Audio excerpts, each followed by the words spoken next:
పెళ్ళై నెల రోజులు అయ్యిందో లేదో భర్తతో కాపురం ఇష్టం లేదు అంటూ అతన్ని చంపాలని చూసిందో భార్య.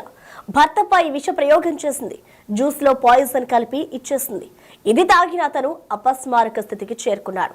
ప్రస్తుతం హాస్పిటల్లో కొన ఊపిరితో కొట్టుమిట్టాడుతున్నాడు. తమిళనాడులోని కడలూరులో జరిగింది ఈ దారుణం. భర్తతో కాపురం ఇష్టం లేదని ఆ మహిళ చెప్తోంది.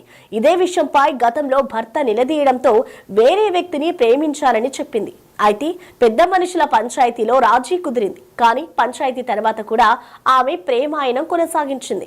తాజాగా జ్యూస్ లో విషం కలిపి భర్తకి ఇచ్చింది ఆ భార్య.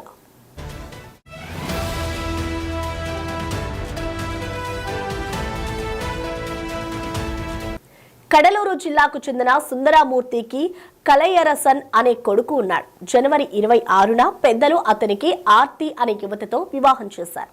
అయితే ఆర్తికి ఈ పెళ్లి అస్సలు ఇష్టం లేదు. తల్లిదండ్రులు పట్టుబట్టడం వల్లే ఆమె తప్పనిసరి పరిస్థితుల్లో ఒప్పుకుంది. ఆమె పెళ్లికి ముందే ఒకరిని ప్రేమించినట్లు సమాచారం.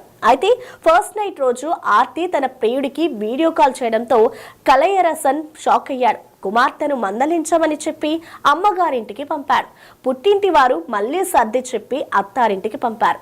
అయితే తన ప్రేమికుడితో ఎడబాటును తట్టుకోలేకపోయిన ఆర్తి ఫిబ్రవరి 20వ తేదీన సాఫ్ట్ డ్రింక్ లో విషం కలిపి భర్త కలయరసన్ కు ఇచ్చింది. దీంతో అతను ఇప్పుడు చావు బ్రతుకుల్లో హాస్పిటల్లో చికిత్స పొందుతున్నాడు.